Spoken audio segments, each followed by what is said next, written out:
하나님 말씀 에베소서 6장 5절부터 9절 말씀입니다. 한 목소리로 다 같이 합독하겠습니다. 시작. 종들아, 두려워하고 떨며 성실한 마음으로 육체의 상전에게 순종하기를 그리스도께 하듯 하라. 눈가림만 하여 사람을 기쁘게 하는 자처럼 하지 말고 그리스도의 종들처럼 마음으로 하나님의 뜻을 행하고 기쁜 마음으로 섬기기를 주께 하듯 하고 사람들에게 하듯 하지 말라. 이는 각 사람이 무슨 선을 행하든지 종이나 자유인이나 주께로부터 그대로 받을 줄을 알미라. 상전들아, 너희도 그들에게 이와 같이 하고 위협을 그치라. 이는 그들과 너희의 상전이 하늘에 계시고 그에게는 사람을 외모로 취하는 일이 없는 줄 너희가 알미라. 아멘.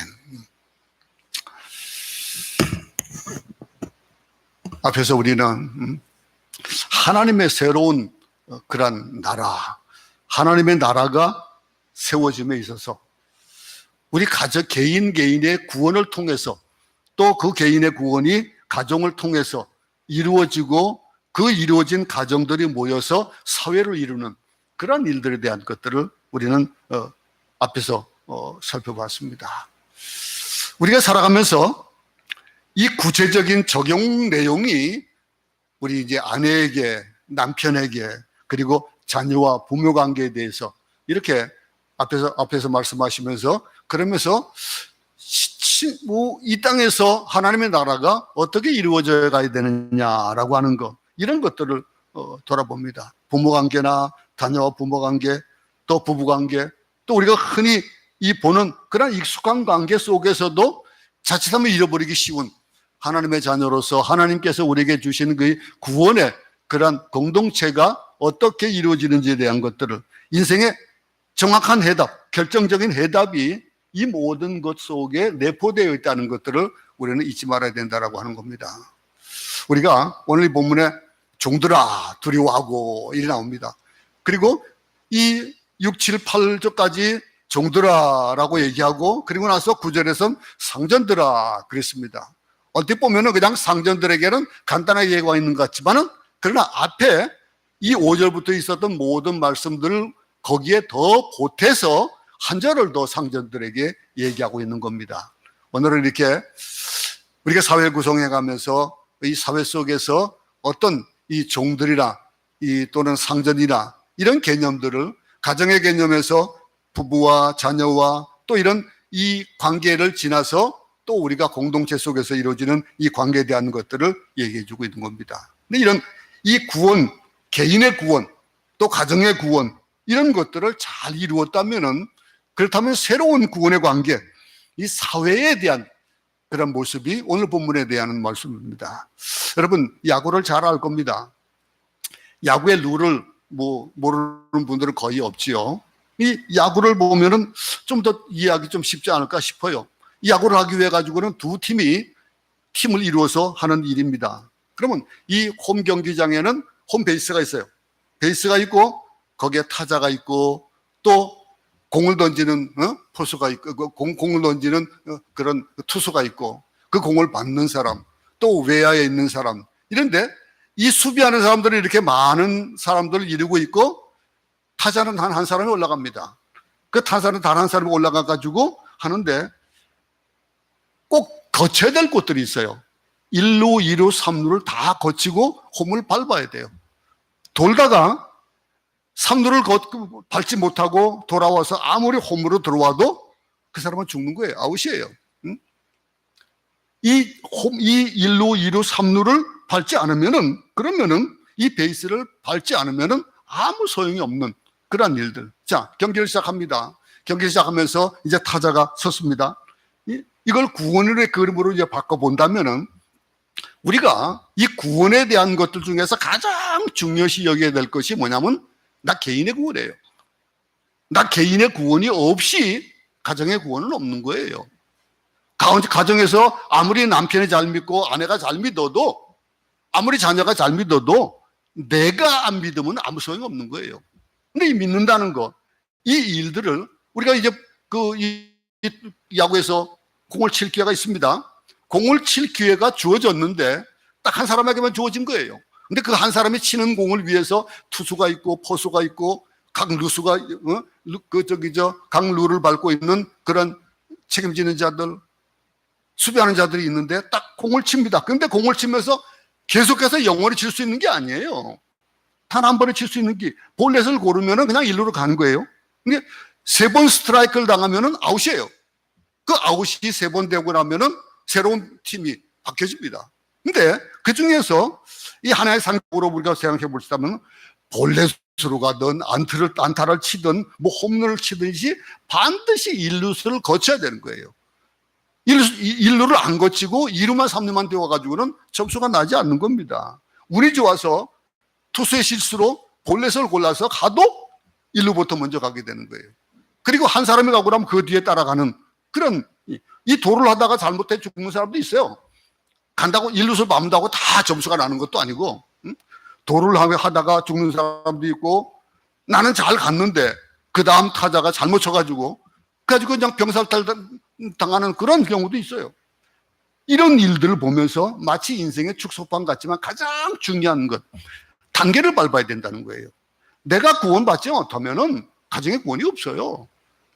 내가 목사라도 목사 혼자 구원을 받고 아내가 예수를 안 믿는다? 뭐 그럴 수는 없겠지만은 그럼 구원이 나밖에 없는 거고 가정의 구원은 없는 거예요.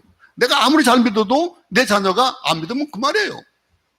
그 일들. 그래서 1점을 따기 위해서 먼저 개인 구원이라는 일루를 밟아야 되는 거예요. 일루를 밟고 거기서부터 시작되어지는 겁니다. 그리고 나야 가정의 남편과 아내, 이런 구원의 화목한 가정, 하나님의 나라가 그 가정에서 이루어지는 거예요. 그 가운데서 아무리 혼자서 차려려고 해도 가정 구원이 이루어지지 않으면 소용없는 거예요. 각자의 그 구원에 대한 것들. 예? 이런 요즘 선거판 사람들이 어떻게 합니까? 응? 일루를 안 밟아요. 일루 뭐 거칠 기회가 없으니까 그냥 바로 그냥 3루 가가지고 들어오고자 하고는 그런 사람들이 많아요. 그게 하나의 예를 든다면 어떤 경우겠습니까? 사회구원을 하는 사람들. 사회구원을 그렇게 외치는데, 그런데 사회구원을 아무리 해도 이런 걸 통하지 않고 사회구원은 절대로 이루어질 수 없는 거예요. 이 예가 돌아가신 어느 목사님이 예를 들었는데 그게 제게 참 와닿았었어요. 그래서 오늘도 우리에게 지금 나누는 건데, 그런데 개인 구원이나 가정 구원이 이루어졌다는 가정하에 오늘 본문이 있는 거예요. 이 본문이 종이나 상전 이것에 대한 것도 아니고 하나님의 새로운 사회의 한 양상이 또 이렇게 조직 가운데서 지배하는 자와 지배받는 자들 또는 다른 어떤 형태들, 이 구원의 문제, 이 세상의 국가와 사회 문제를 언급하기 위해서는 가장 먼저 개인 구원에 이루어졌다라고 하는 전제가 되어지고 오늘 본문에 이루어지는 겁니다. 언제나 방법보다는 원리를 중요하게 생각하는 거예요. 제가 저희 집에서 저희 식구들한테 가끔 자주 얘기합니다. 뭐가 고장나면 무조건 저한테 와요. 손주들이고 무슨 아내고 식구들이 다 저한테는 뭐 가져와요. 그러면은 가장 먼저 하는 얘기가 그 원리를 보라 이거예요. 그 원리가 어디서부터 잘못되어졌는지를 보면은 쉽게 고칠 수 있는 건데 무조건 안 된다라고 하는 거. 제 집에 빵을 굽는데 빵이 구운데 꼭 20분 정도 되면은 구워지려고 그러면은 꺼져버리는 거예요. 그래가지고선 이게 웬일인가 하고 2번을 그렇게 하고 나니까 생각이 나니까 그때마다 어떤 일들이 벌어졌나 보니까 빵이 너무 부풀어 올라가지고 이 빵이 위하고 다 버려가지고 그 공간이 없어져 버린 거예요. 그러니까 센서가 작동을 하면서 과열했다고 느끼고 썩혀버린 거예요. 그 일이 왜 그러나할까? 이스트를 어느 정도 8을 넣어야 되는데 10을 넣으니까 더 커졌거든요. 근데 더 커지는 것만 생각하고 더 넣었던 거예요. 그래서 그 이스트를 줄이니까 되는 거예요. 원리를 생각하면 되는데 그냥 기계가 고장난 걸로 생각해버리면 어떡합니까? 다음번에 안 하겠죠. 이 원리, 가정 구원에도 마찬가지예요. 우리가 구원을 이루는데 우리 가정에서 식구들이 또 사회에서 이 구원이 잘 이루어지지 않는 일들 보다 보면은 그 행동보다는 동기를 먼저 봐야 된다는 거예요. 가정이든 사회든 하나님의 나라를 이루기 위해서는 헌법이나 제도 중요하죠. 그러니까 헌법이나 제도가 중요하지만은 가장 먼저 관계가 중요하다는 거예요. 이 관계에 대한 거, 자녀와 부모 관계에서 보통 보편적으로 생각할 때에 부모가 나는 부모고 나는 아빠고 엄마고 너는 자녀다 이거예요. 이런 단적인 그런 관계, 이 수식을 생각할 때에 그런 단선적인 관계만 형성되어 있는 게 아니거든요. 여기에는 이 자녀와 또 부모, 부모와 자녀, 부모는요 부모이기도 하지만 또 자녀이기도 한 거예요.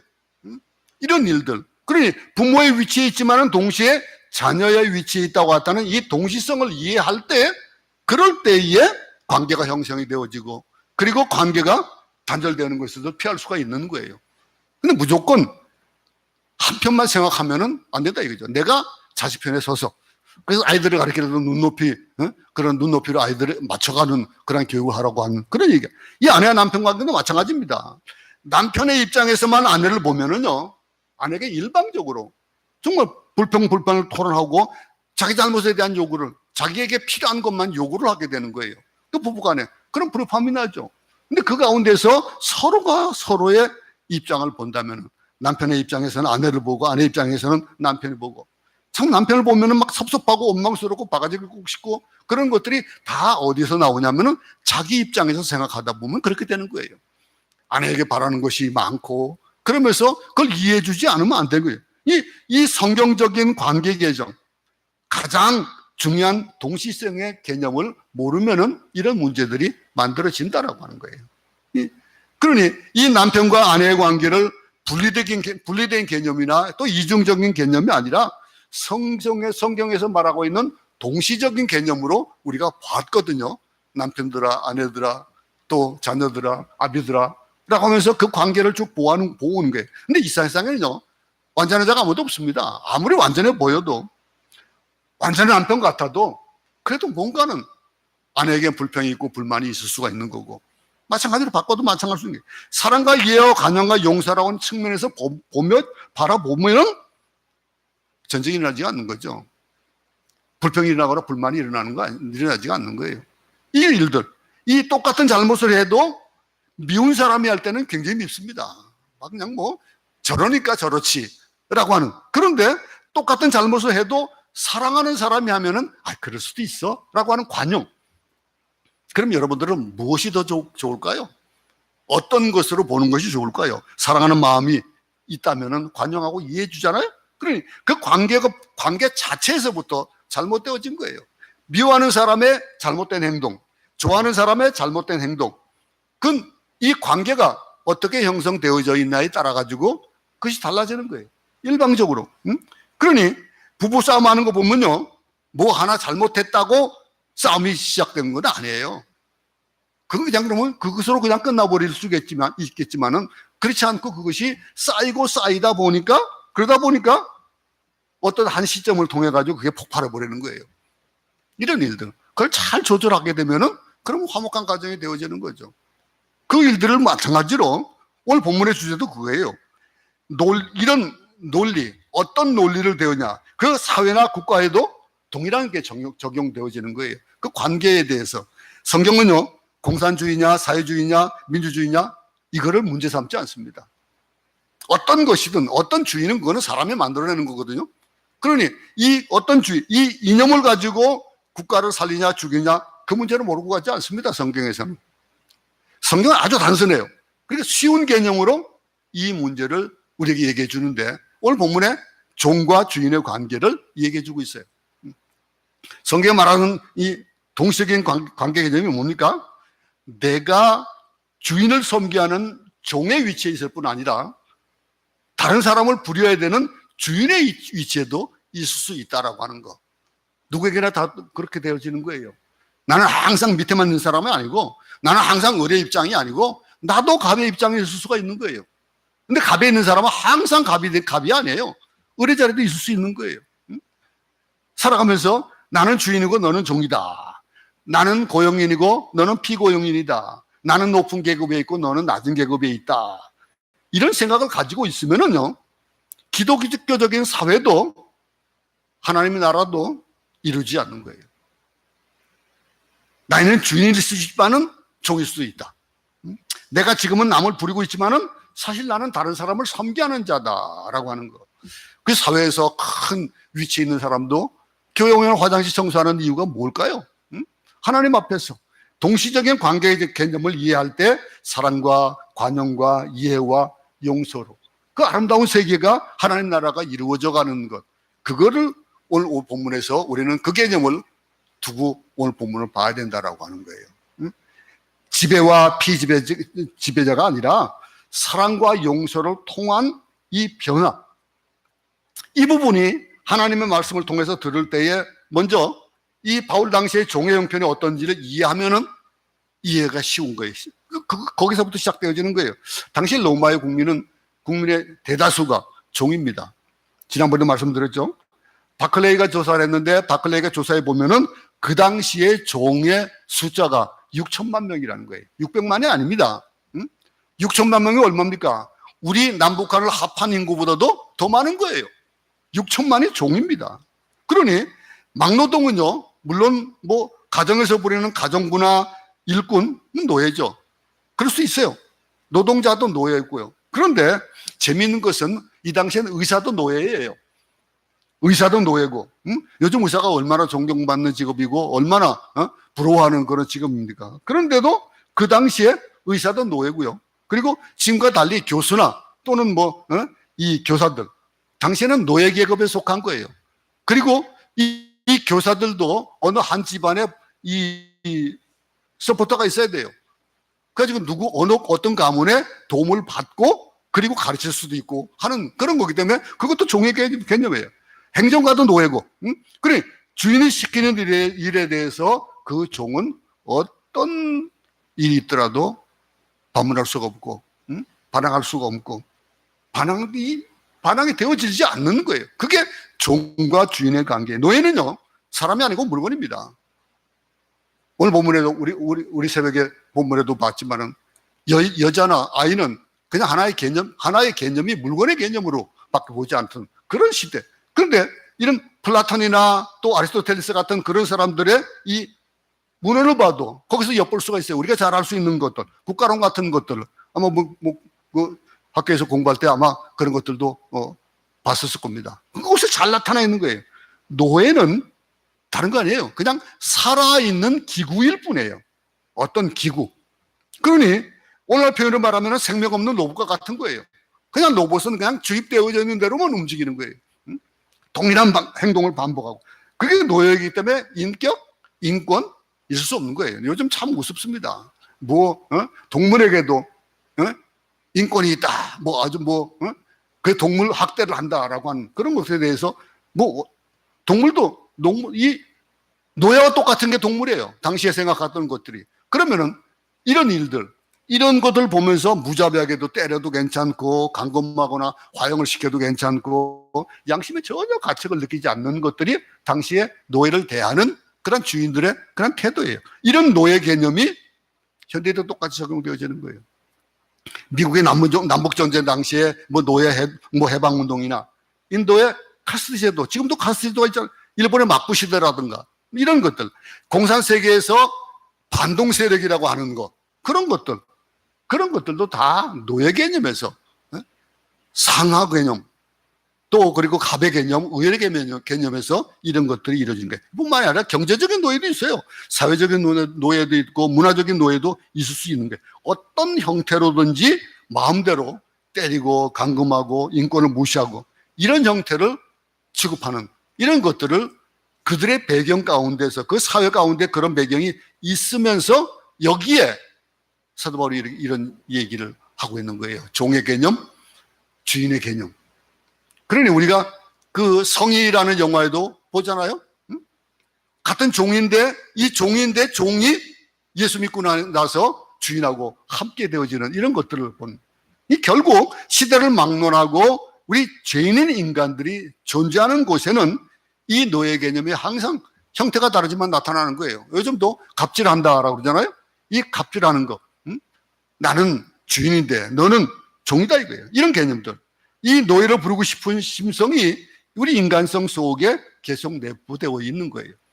사람 무시하고.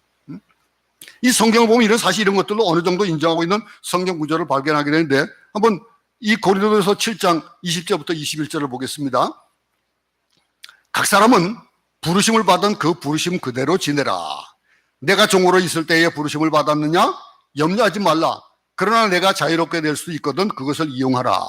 주 안에서 부르심을 받은 자는 종이라도 주께 속한 자유자요. 또 이와 같이 자유자가 있을 때에 부르심을 받은 자는 그리스도의 종이니라. 종으로 있을 때 부르심을 받았던, 그렇다면 예수 믿고 나서 그 종된 위치로부터 탈피하지 말라는 거예요. 종이지만은 예수를 믿었어도 그냥 그 자리에 있으라, 그냥 종으로 있으라는 거예요. 근데 염려하지 말라. 그러나 자유할 수 있거든 차라리 사용하라. 이 말씀에 이 성경에 각주가 나와 있거든요. 그 각주를 보게 되면요, 자유할 수 있어도 차라리 종으로 지내라, 그렇게 기록이 되어 있는 거예요. 여러분, 빌레몬서에 기록된 오네시모 관계 우리 잘 알잖아요. 근데 재밌는 관계가 나타납니다. 이 22절의 말씀 한번 다시 보겠습니다. 주 안에서 부르심을 받은 자는 종이라도 주께 속한 자유자요 또 이와 같이 자유자로 있을 때에 부르심을 받은 자는 그리스도의 종이니라 그랬습니다. 사도 바울이 고백하는 이 고백, 여기서 우리가 이 기독교가 신분 자체의 변화라든가 혁명을 유도하는 것이 아니라는 점이에요. 기독교가 추구하는 것이 뭐냐라고 하는 것. 성경은요, 신분이나 제도를 바꾸려는 집단이 아닙니다. 어떤 공산주의라든가 사회주의라든가 이런 것들에서는 이 신분을 바뀌고 동일하게 공동으로 이루어져야 된다라고 하는 그 개념으로 모든 것들을 사물을 그렇게 판단합니다. 그러니 기독교 안에서는요, 섬김의 개념은 있어요. 그러나 투쟁의 개념은 없습니다. 근데 잘못 생각하는 사람들이 참 많아요. 사유권을 얘기하는 교회도 있고 그 교단들도 있고 그렇습니다. 사랑과 용서의 개념은 존재해도 비판과 고발의 개념은 존재하지 않는 거예요. 요즘 사회적인 훈련, 또 사고에 물든 사람들, 이런 사람들, 사회주의에 물들이는 사람들이 어떤 얘기들 합니까? 교회에 들어와서도 고발하고 비판하는 일들이 많아요. 교회에 노조가 생긴답니다. 노조가 생겨가지고 부교육자들의 모임, 부교육자들, 그 부교육자들이 담임 목사에게 우리에게도 이런 대우를 해달라라고 하는 그런 것들을 하는, 이런 것들도 봐요. 참 다시 한번 생각해 봐야 됩니다. 민주주의의 입장이, 그런 양심이라는 이름으로 기독교를 혁명 세력으로 바꾸려는 자들이 얼마나 많은지 몰라요. 이 사회에서도 마찬가지잖아요. 회사에서도. 그러면 이 집단적으로 행동하고 선언문을 만들고 데모를 합니다. 근데 성경에는 어디에서도 이런 태도를 발견할 수가 없습니다. 어디 성경에서 그런 게 있습니까? 선언문 만들고 데모를 하여서 역사가 바꿔지는 일이 있습니까? 안 바꿔져요. 그런 방법으로 기독교가 행동을 해온 일은 지금까지 없습니다. 기독교에도 사회주의적인 그런 행동을 하는 일부 사람들이 있어요. 그 얘기들이에요. 예수님을 사상으로 전체적으로 돌아보면은 뭡니까? 예수님은 어떻습니까? 그 사상을 본다 하더라도 이 사회주의학자들이 보는 사상, 예수님의 사상이 뭡니까?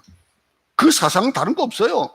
가난한 자에 대해서 누차 말씀하셨지만은 가난한 자 때문에 데모를 하거나 사회운동을 하거나 가난한 자들이여 일어나라.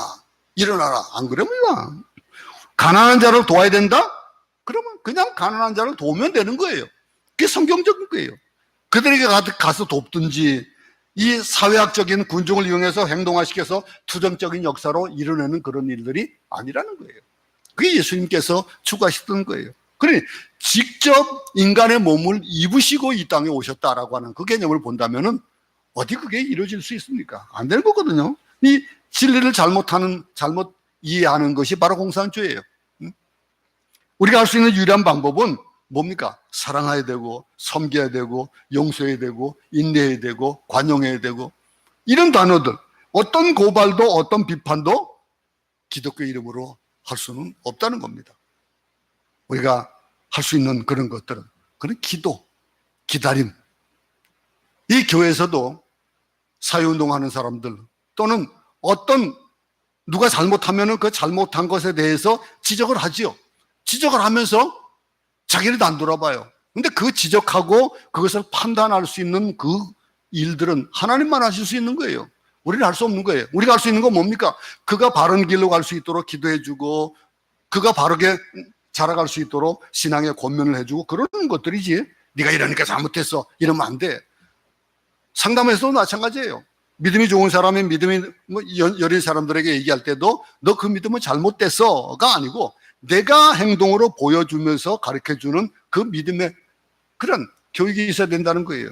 내가 할 수 없어도 그래서 할 수 있는 것. 예수님께서 뭐라 하셨습니까? 이 예수님의 제자가 대제사장의 종에 말고 길을 내리셨어요. 그때 예수님께서 뭐라 했습니까? 내가 그거 할 수 없는 줄 아냐? 나는 지금이라도 하늘에 12영을 더 내려와가지고 이 일을 할 수 있다 이거예요. 이들을 벌할 수 있다라고 하셨습니다. 그러면서 그를 만져주고 길을 낫게 하셨습니다. 이런 일들을 보면서 기독교의 방법은요, 어떤 이유에든지 사랑과 용서와 간영, 기다림, 기도, 이거 해야 됩니다. 예수님께서 뭐라 했습니까? 검으로 하는 사람은, 검을 가지는 자는 검으로 망한다 그랬습니다. 그 말을 왜 했겠습니까? 예수의 십자가에 돌아가신 것도 그렇습니다. 예수님이 뭐 잘못해서 십자가 돌아가셨습니까? 무슨 죄로 돌아가셨습니까? 가룟 유다는 이런 점이 불만스러웠던 거예요. 사회운동을 하고 일으켜서 이 나라를 전복하고 그러기 위해서 따라다녔는데 그게 아니더라는 거죠. 여러분, 이 역사적인 패턴은 지금도 계속되고 있는 겁니다. 이 두 세력 간의 싸움이 기독교 안에도 언제든지 존재하고 있다는 거예요. 세상을 지배해서는 안 되잖아요. 이런 거 부정과 부패를 발견하면은 현실적으로 행동에 참여하고 조용히 그 점에 대해서 감동시켜야 될 뿐이지 그것을 지적할 수는 없다는 거예요. 그러지 않으면은 이 십자가와 하나님의 성령의 능력을 믿기보다 인간의 이성, 또 인간의 분노, 집단적인 폭력, 이걸 더 믿는 거예요. 그럴 수 없잖아요. 그러니 노조운동이라든가 민권운동이라든가 학생운동 이런 것들 어느 정도 일리는 있어요. 일리는 있지만은 근데 그것이 교회 안에서 교회 운동으로, 교회 역사로 이루어질 수는 없다는 거예요. 그게 오늘 본문이 얘기하고 있는 겁니다. 이런 기독교 역사상 이런 일을 보면서 어떤 것들도 세력을 바꿀 수가 없었다는 거. 그런데 세상을 전복시키는 일은 어디에서 나타납니까? 사랑으로 되는 거예요. 선양호 목사님 같은 분 보세요. 우리가 살다 보면 그런 사랑으로 모든 것들을 녹이는 사람이 있지만은 모든 것을 파괴하고 그것을 바꾸려고 노력했던 그런 일들로서는 좋은 결과를 만들어내지 못하더라고 하는 거. 그런 걸 볼 수가 있는 거예요. 자, 본문을 다시 한번 앞에 본문으로 한번 돌아보겠습니다. 5절을 보겠습니다. 종들아, 두려워하고 떨며 성실한 마음으로 육체의 상전에게 순종하기를 그리스도께 하듯 하라. 종은 그들의 주인에게 순종하라 이렇게 바울은 가르치고 있어요. 근데 오늘 같은 상황이 아니라 그 당시 노예 제도의 개념으로 본다면은 이 말은 얼마나 이해하기 힘든 일인지를 우리가 생각해 볼 수가, 짐작할 수 있습니다. 참 이해하기 어려운 거예요. 종들아, 데모해라. 종들아, 주인을 대항해서 민권운동을 해라. 평등운동을 일으켜라. 그렇게 하지 않아요. 여기 순종하래요. 그 방법으로는 평화가 이루어지지 않는 거거든요. 칼을 쓴 자는 칼로 망한다 했는데 사랑의 혁명만이 궁극적으로 승리할 수 있는 혁명이 된다 이거예요. 그러면서 순종을 해라 라고 하는데 그 순종하는 원리가 또 이어집니다. 5절에 보면은 두려워하고 떨며 성실한 마음으로 육체의 상전에게 순종하기를 그리스도께 하듯하여 그랬습니다. 여기 원리가 몇 가지가 나와요. 그 첫 번째 원리가 주인을 존중하며 순종하라는 거예요. 두려워하고 떨며 이런 상전에게 순종하라라고 하는 것. 아내가 남편에게 순종해야 되는 원리와 같은 얘기예요.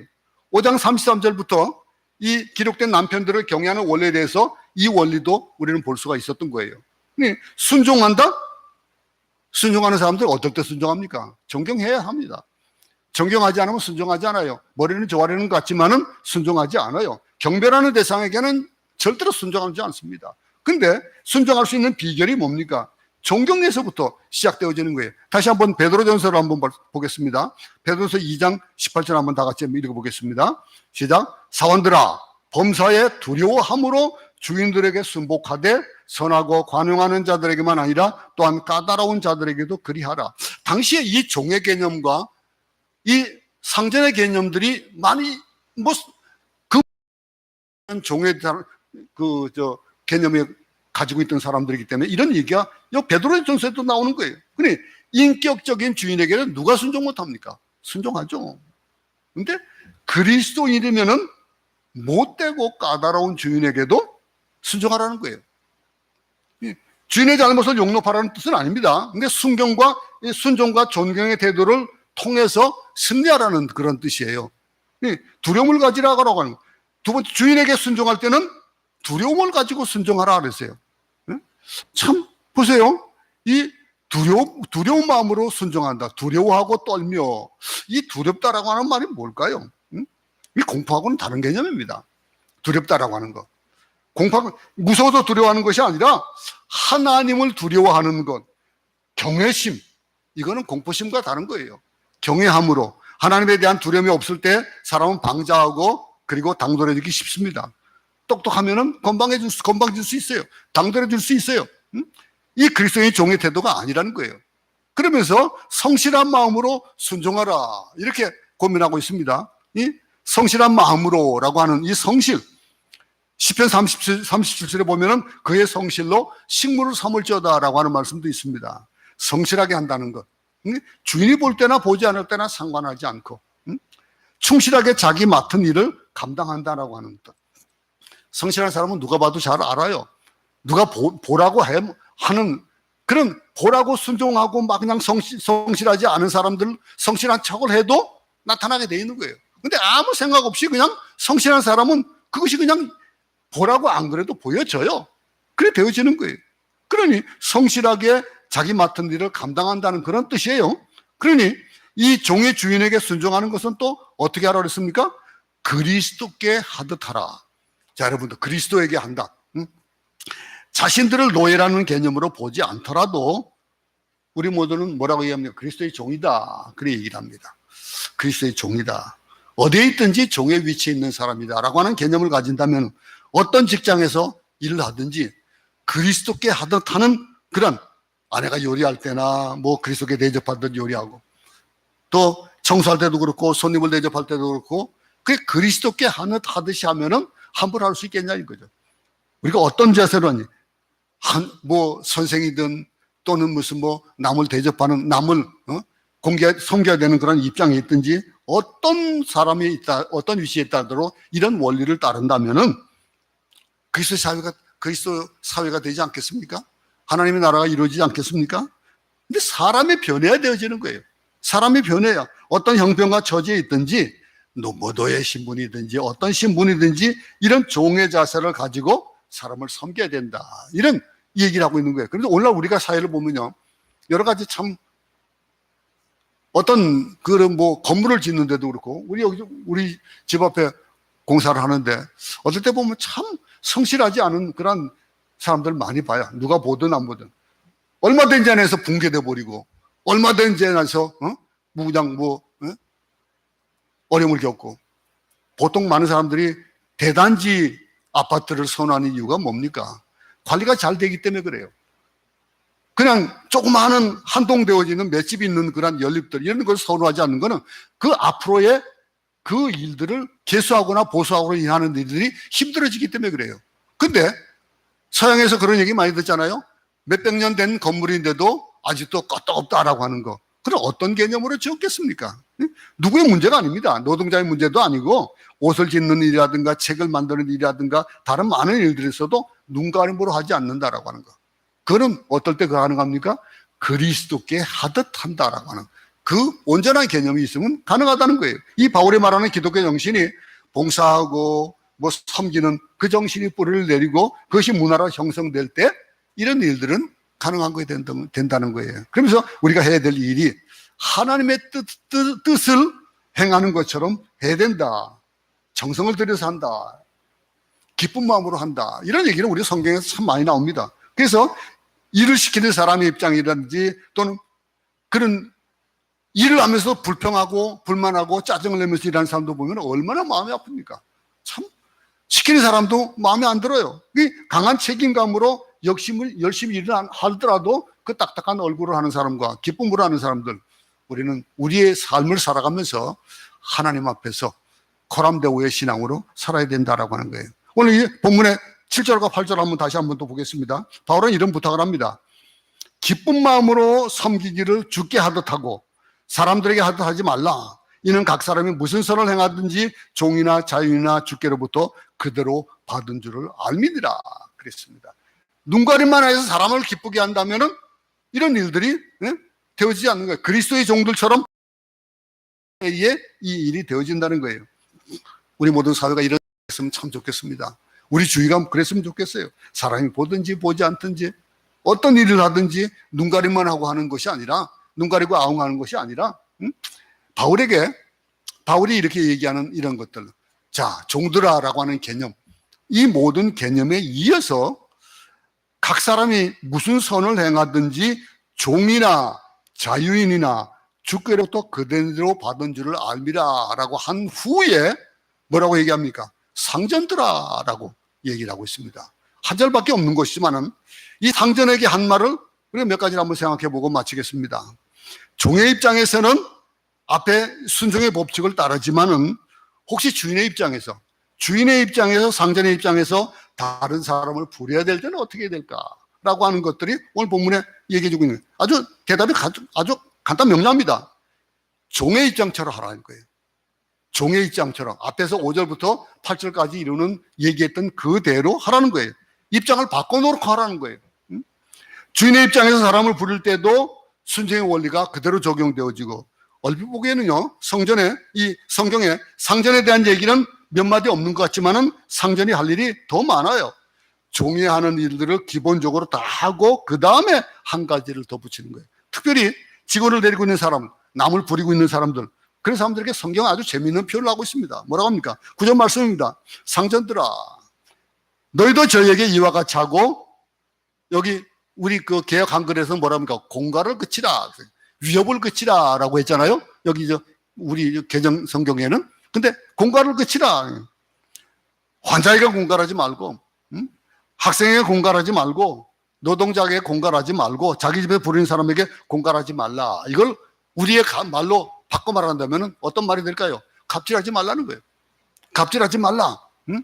그러면 이것이 종이 따라야 될 순종의 4가지 원칙 외에 상전에게 덧붙여지는 거예요. 종의 입장에 있는 사람, 그 입장을 아는 사람이라면 갑질하겠습니까? 내가 해야 될 일도 할 수 있는 일이라면 내가 그냥 솔선해서 하지 않겠습니까? 권력이 많으면은요, 갑질하기 쉬워요. 돈이 많으면 공갈치기 쉽습니다. 힘이 많으면 위협하고, 갑질하기 쉬워요. 이런 일들, 못된 성격은 또 못된 성격으로 공갈치기 쉬워요. 이 모든 우리가 살아가는 이 삶 속에서도 이런 일들이 비일비재하게 보여지는 거예요. 또 다른 성경 한 구절 한번 보겠습니다. 골로새서 4장 1절입니다.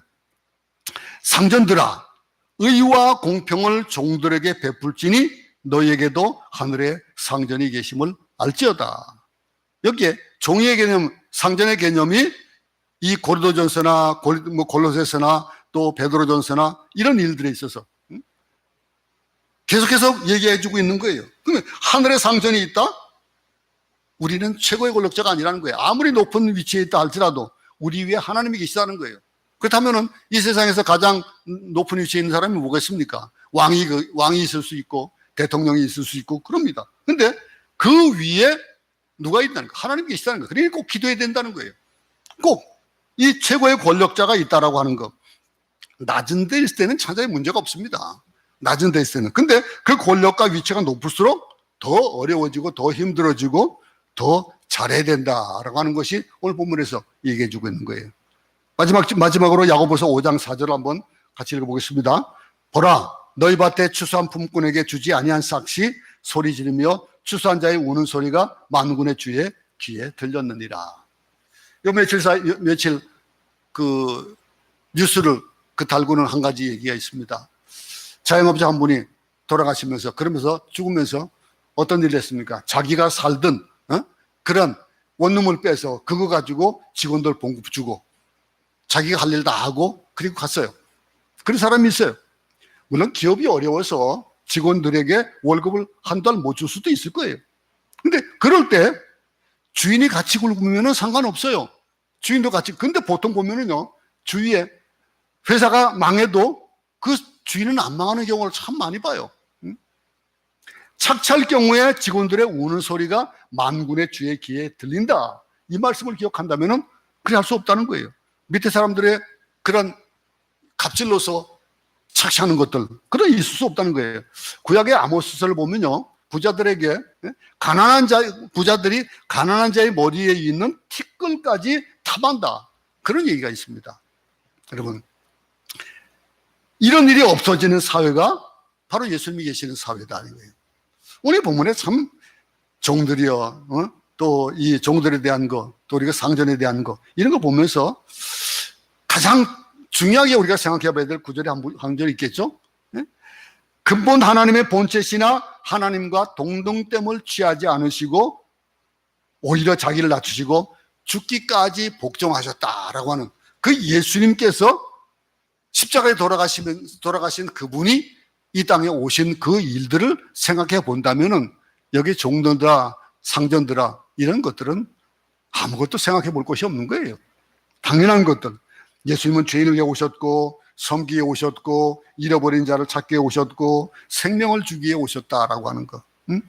일을 많이 시키면서도 은혜로 봉사라고 하는 이런 일들. 이게 기독교인들이 하는 기업체에서 많이 나타나는 그런 경황이 있기도 해요. 예수 믿는 집단이 예수 안 믿는 집단보다도 더 얼렁뚱땅일 때가 참 많습니다.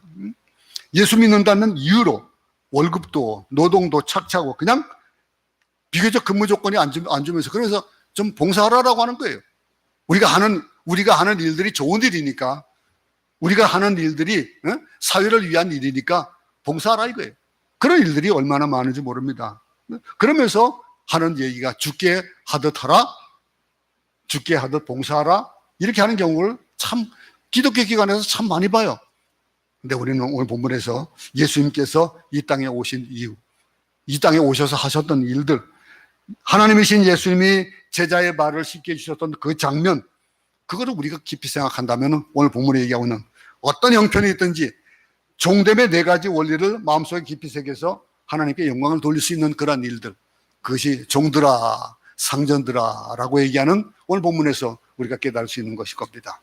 우리는 지금 현재 여러분들은 뭐 종이고 상전이고 그런 것들이 어떻게 안 알아둘 수 있을 거예요. 왜 가정에서 뭐 살아가면서. 그런데 우리가 이 세상을 살면서 우리가 개념을 가져야 될 것들, 이 모든 개인의 구원과 그 개인의 구원이 가족의 구원을 이루고 그 가정의 구원이 사회의 구원을 이루고 그러면서 하나님의 나라가 확장되어져 가는 그 일 가운데 꼭 필요한 것이 예수님께서 이 땅에 오셔서 나타난 하나님의 본체시지만은 하나님과 동등됨을 취하지 않으셨던 것, 그 일들, 자기를 낮추시고 죽기까지 복종하시며 십자가를 지셨던 그 예수님이 이 땅에 인카네이션 하셨던 그 일을 생각해 보면서 오늘 하루도 우리의 행동 거지가, 우리의 생각이, 우리 사고가 어떤 것이 되어야 될 것인지를 다시 한번 생각해 보는 오늘 말씀입니다.